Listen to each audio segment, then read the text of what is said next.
conversation with someone and they asked me if I believed in UFOs. And what I told them was that no, I don't believe in UFOs. I know that UFOs are real. Now, what separates a belief versus a knowing? A knowing is part gut intuition, but it's also by way of personal experience, personal eyewitness too. And it does not matter how many people around us who don't share the same knowing, the truth does not need to defend itself. I love that old saying. But if we were to really do our due diligence and go and do research, we will find that UFOs are really nothing new at all. You can go and see ancient artifacts and go into caves, and even on a lot of the Egyptian pyramids, you will find depictions of what we call UFOs, flying saucers. Now, who and what is behind these UFOs is up for debate. It's debatable. Yes, I can agree with that.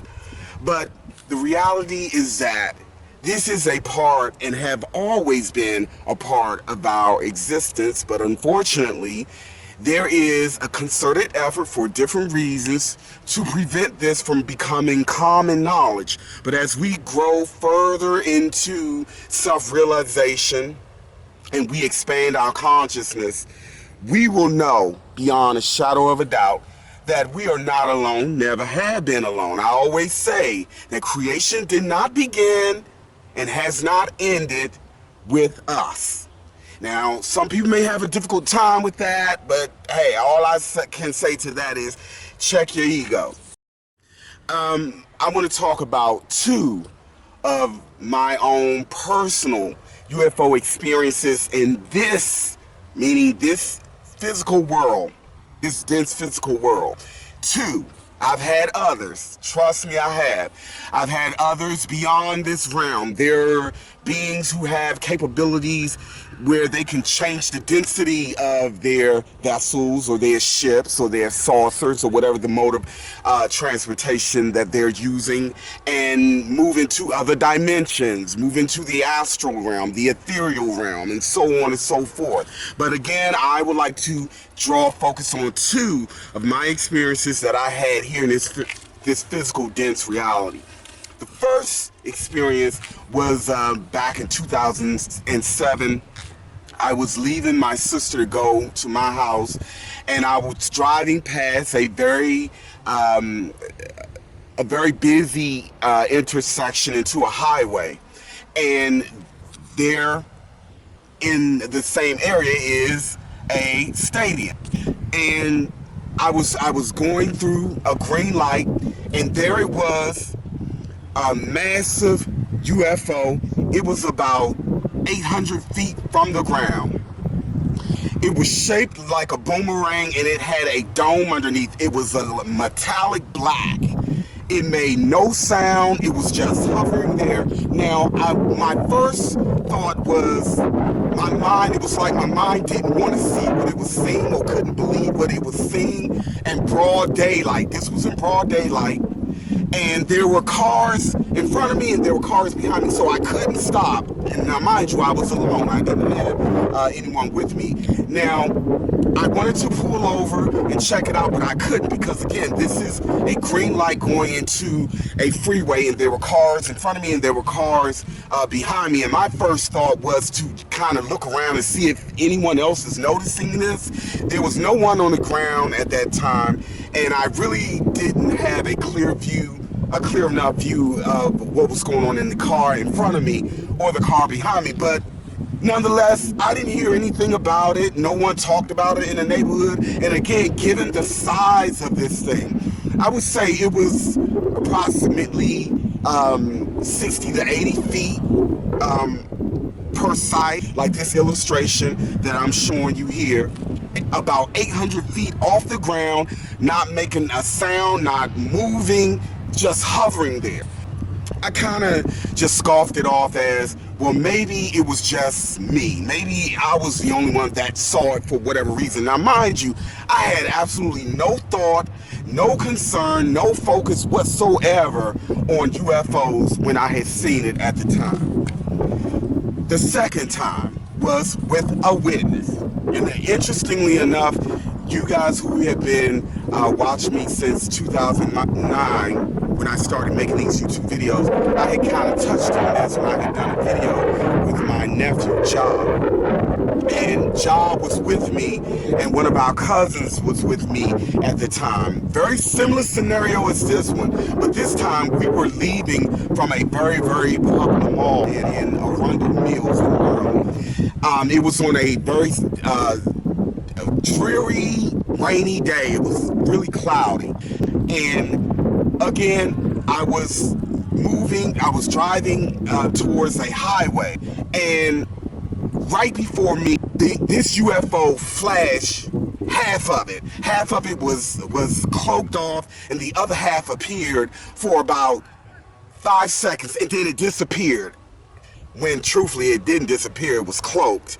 Now, was this a cloak failure, or was this allowed to happen for the sake of those of us on the ground? That again is debatable, and I'm gonna tell you why I'm posing this rhetorical question. Just the day before, I was having a conversation with Job, and I asked him, I said, do you believe in UFOs? He said, no, I don't. These bugs are out of control, man. I'm sorry. He said, no, I really don't believe in that. And so I said, okay, and I left it at that. I'm one of those people, I will present something to someone, discussion or whatever, but when I feel that they are not receptive, or it's not something they can give a dialogue to, I'll leave it at that. So, interestingly enough, the very next day, we see this UFO. Now, getting back to what I was describing, when I was driving, it just so happened that my cousin Cody was leaning out the window. My nephew was sitting in the front seat. And of course, I was driving. When I saw it, I didn't say anything. My nephew, when he saw it, he said, oh, I just saw a UFO. And I just calmly sat there and I smiled. I said, you did? I said, I saw it too. Describe it. And I asked him this question just to make sure we saw the same thing. And he described it identical to what I had seen. And here's his drawing right here. This is how he saw it. I too saw it as, again, same color as the UFO, and almost appeared to be made of the same material as the UFO that I had seen years before, back in 2007. But this one was cigar shaped. It was metallic black, shiny, and it had these orbs along the side of it. And again, half of it appeared before us, and the other half was invisible or appeared to be cloaked. And in that moment, my cousin Cody was in the back seat. He didn't see it. He didn't see it because it was not meant for him to see it. It was meant for my nephew to see it. It was almost as if the occupants heard the discussion that we had the day before and made it a point to say, hey, you know what? Don't forget. Now, let me tell you guys something. Do you know there are thousands of sightings? And when you talk about thousands of sightings every year all over the world, but most people don't catch or may not have a camera on hand to catch a sighting. So there are far more that are seen that is not caught on camera. So the reason why I want to talk about this is because we are moving in a time again where this will become so common knowledge. Everyone will have their own personal experience with this. And the thing is to not fear this, to not get into the conspiracy theories about beings coming to take over Earth and, the body snatchers and all this kind of stuff. Because truthfully, if there are beings who are so advanced that if they wanted to take over this earth, it would literally be like taking candy from a baby. And yes, I've said it before, there are beings who are already here, who have always been here. Some are neutral, some are friendly and kind, and some are very hostile.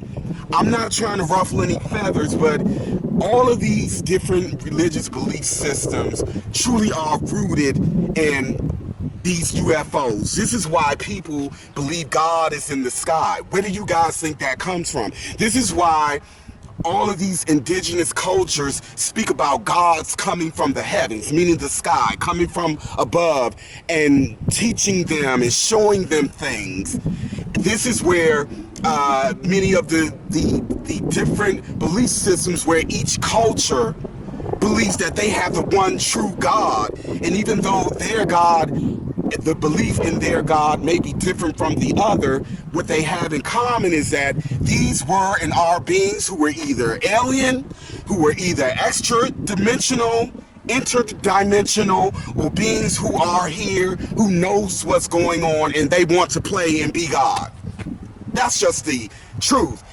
On that note, I would like to say to you all, thank you so much for your continued support. You are loved beyond measure. Happy travel, immeasurable love, always.